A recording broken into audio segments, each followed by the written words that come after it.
promulgated these mandates that the British and the French had. And the Palestine Mandate referred to a region, not a people. There were Arabs living in this region, but there was no Palestinian people. And let's see, just so you, this is the West Bank, and Gaza is somewhere down here. Okay. This was the Palestine Mandate. This is 80% of the Palestine Mandate. These two combined is 20%. This whole region is like New England, it's Palestine. In 1922, Churchill gave 80% of the Palestine Mandate to Jordan. Created the state. It was called Transjordan, but Jordan. 70% of the people living in this area are Palestinian Arabs. You never hear anybody complain. And Jordan is ruled by a Hashemite monarchy. Hashemites being ethnically different from the Palestinians who live here. Where's the movement for the self-determination of the Palestinians of Jordan? There is none. There is none, because the agenda of the left and of the Palestinians is to push the Jews into the sea. That's it. It has nothing to do with self-determination. If it did, bye everybody.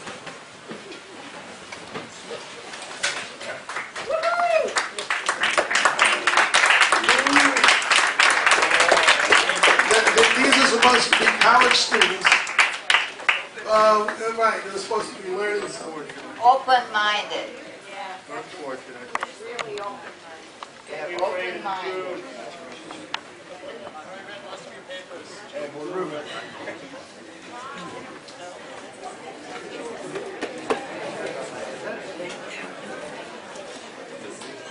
Actually, I was here. I was on this campus 11 years ago. Is that on camera? I had a similar walkout. I was speaking about reparations for slavery 137 years after the fact, when there were no slaves left in America. Actually, unfortunately, there are slaves all over the world, but they're not those slaves. Okay, 80% was given to Jordan, and the British, being anti-Semites, including, actually Churchill said some nice things about the Jews, but they made a rule that no Jew could have land in Jordan. And they divided the 20%, they divided equally. I made this look equal, but it don't matter. Equally between the Arabs and the Jews, except they gave the Jews, somewhere down here, a desert. So the Jews got whatever 40% and 50% is. On the day Israel was created, they were attacked. The Jews were attacked by 8 Arab countries. That war has never ended. That is an aggressive war against the Jews. When the Jews won, miracle that they did, they wanted to sign a peace, so that and have a Palestinian state. But the Arabs did not want a Palestinian state, and they have rejected it every time it's been offered, because that's not the agenda. The agenda is now to make this entire area Muslim. Islam is an imperial religion. And you don't have to take my word for it. You just read what they say. You can't leave Islam. If you're an apostate, the sentence is death. There's no leaving Islam. And there also is no way of retreating from the Ummah. Once an area is Muslim, it has to stay Muslim.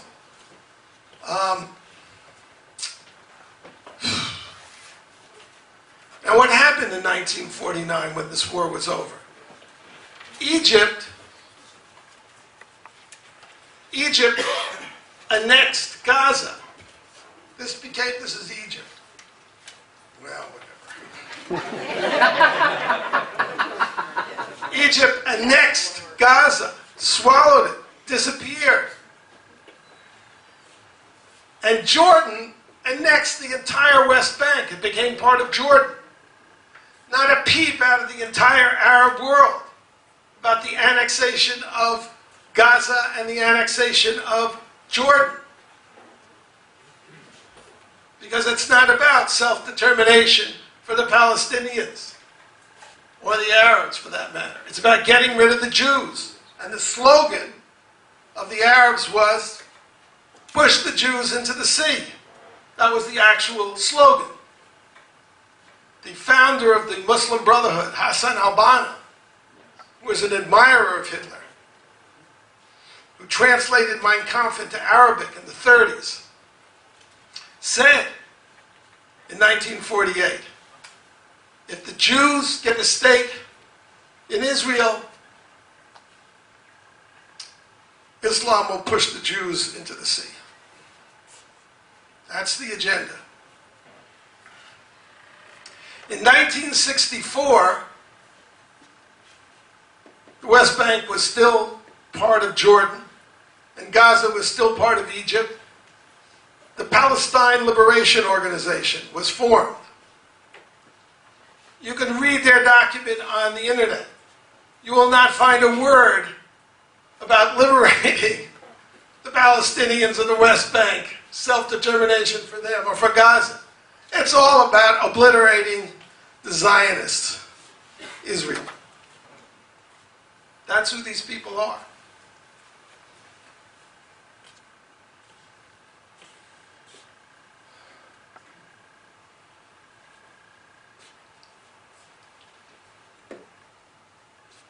The West Bank and Gaza became released from, or liberated from, Egypt and Jordan as a result of the '67 war. The second aggression by the Arabs to destroy the Jewish state. Israel offered then, I'm going to come to the Gaza story in a bit here, offered to give Gaza back to Egypt and tried to give Jordan back to the West Bank, Judea and Samaria, the historic homeland of the Jews, give it to Jordan. And they refused. And in fact, the Arab aggressors all met in Khartoum in 1967, and they came out with a statement which is always referred to as the three no's. No recognition of Israel, no negotiation, no peace.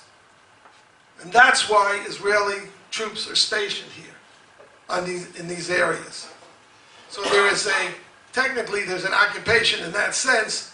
You have an enemy who wants to kill you, destroy you, eliminate you, and will not sign a peace. What do? Israel, I've drawn a terrible map here because Israel is teeny little, it's got a little waistline here of about 9 miles, which you can drive a tank across. How fast does a tank go? I don't know, in 15 minutes or 20 minutes. And of course, a rocket, it's instantaneous. Completely indefensible. What is the international procedure, the international law, the international tradition for dealing with aggressors when they lose? It's to redraw the map so that their victim has a greater ability to defend themselves the next time. Germany attacked Poland twice in the 20th century. So in 1945, the Allies took the entire region of East Prussia, which was the industrial heartland of Germany, and gave it to Poland. Gave it to Poland. I wish I'd forgotten the names. You know, you get to a certain point in life, the names go out. But Gdańsk, well, anyway. Gdańsk, Poland. Gdańsk, yeah, it's Poland, but it used to have a German name that I forgot. Anyway, how many people had to be resettled? How many Germans did they pull out of East Prussia and resettle? 12 million! 12 million Germans were uprooted from their homes that they had lived in since the 12th century or whatever. I don't know this history very well either. But it's hundreds and hundreds of years.